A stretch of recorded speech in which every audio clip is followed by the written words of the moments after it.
डकी भाई ने finally come back video upload कर दी, लेकिन एक सवाल सबके जहन में घूम रहा है कि क्या ये एक असली अपॉलॉजी थी या एक बहुत ही carefully plan damage control strategy. क्योंकि इस वीडियो के बाद ही सोशल मीडिया पर लोग दो ग्रुप्स में तकसीम हो गए। एक ऐसा ग्रुप है जो कहता है कि अपॉलॉजी असली थी और डकी सच में बदल गया है, लेकिन यहाँ दूसरा ग्रुप भी है जो ये कहता है कि ये सब स्क्रिप्टेड था और ये एक पीआर स्टाइल कमबैक था। लेकिन सबसे इंटरेस्टिंग बात यह है कि जितना हाइप और जितने इमोशन और इससे बढ़कर जितनी डिबेट इस वीडियो के बाद हुई है, शायद ही यूट्यूब हिस्ट्री में इतनी डिबेट किसी यूट्यूबर की वीडियो अपलोड करने के बाद हुई हो। हम सबसे पहले थोड़ा बैकग्राउंड क्लियर कर लेते हैं। और ये सब शुरू हुआ जब डक्की को 100 दिन के लिए जेल में बंद कर दिया गया।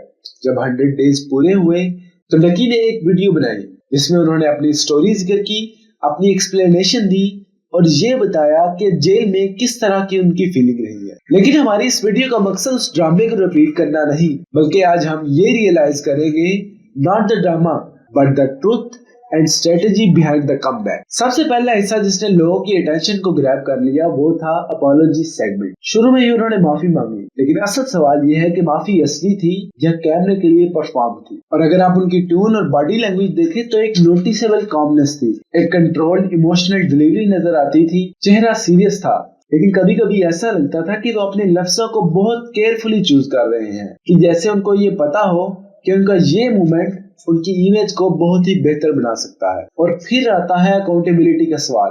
क्या उन्होंने अपनी गलती मान ली या ब्लेम अचानक से कहीं और तरफ शिफ्ट हो गया? कई क्रिएटर अपनी अपॉलॉजी वीडियो में आई एम सॉरी बट ये पैटर्न फॉलो करते नजर आते हैं, और डक्की की अपॉलॉजी भी कभी कभी उस फार्मूला के नजदीक ही नजर आती है। अगर हम डक्की की अपॉलॉजी को इंटरनेशनल यूट्यूब के पैटर्न से देखें, जैसा कि शेन डॉसन और लोगन पॉल की अपॉलॉजी को देखा जाए, तो डक्की की अपॉलॉजी भी कॉमन उन्हीं पैटर्न्स को यूज करती नजर आती है। Slow background music, serious tone, self reflection और एक बहुत ही हल्का सा इमोशनल बैकग्राउंड। और अब आते हैं वीडियो के सबसे कंट्रोवर्शियल पार्ट की तरफ, और वो है डक्की की एक्विजिशंस। कमबैक वीडियो में उन्होंने सीधा नाम कम लिया, लेकिन इशारे ज्यादा दिए। कुछ लोगों को उन्होंने डायरेक्टली जिम्मेदार ठहराया और कुछ लोगों को इनडायरेक्टली ब्लेम किया, जैसा कि उनकी सिचुएशन का जिम्मेदार वो खुद नहीं बल्कि कोई और थे। लेकिन सबसे इम्पोर्टेंट सवाल ये है कि उन्होंने वीडियो में कितने ही एविडेंस शेयर किए। वीडियो में डिटेल्स कम थी लेकिन इमोशन ज्यादा थे। कभी कभी ऐसा लगता था कि डक्की भाई ही मुलजिम है, लेकिन कई मोमेंट पर नैरेटिव इतना इमोशनल हो जाता कि ऐसा लगता था कि जैसे ये स्टोरी डक्की के विक्टिमहुड को हाईलाइट करने के लिए बनाई गई है। और यहाँ ये भी हो सकता है कि वाकई उन्होंने इंजस्टिस फील की हो, क्योंकि जेल का एक्सपीरियंस एक बहुत ही ट्रॉमा से गुजरा होता है। लेकिन यहाँ दूसरी इंटरप्रिटेशन भी एग्जिस्ट करती है कि क्या ये हिस्सा जानबूझकर इस तरह बनाया गया कि उनके पास की मिस्टेक को ओवरशैडो किया जाए। ये पार्ट क्लियर करता है कि इस स्टोरी की दो साइड्स हैं, एक वो साइड जो डक्की भाई ने बयान की और एक वो साइड जो शायद हमें कभी नहीं पता चल सकेगी। और अब बात करते हैं वीडियो की स्टोरी टेलिंग की, जहां डक्की ने वीडियो को एक इमोशनल टच दिया और उन्होंने जेल के एक्सपीरियंस को इस तरह स्ट्रक्चर किया कि सस्पेंस और इमोशन दोनों लोगों तक पहुंच सके। और वीडियो देखते वक्त ऐसा लग रहा था कि हम डक्की के फियर को खुद भी महसूस कर रहे हैं। एडिटिंग स्टाइल भी नोटिसेबल था, स्लो बैकग्राउंड म्यूजिक, क्लोजअप्स और सबसे बढ़कर ड्रामेटिक पेसिंग ने वीडियो को और भी इमोशनल बना दिया था। और ये सारी चीजें कॉमन है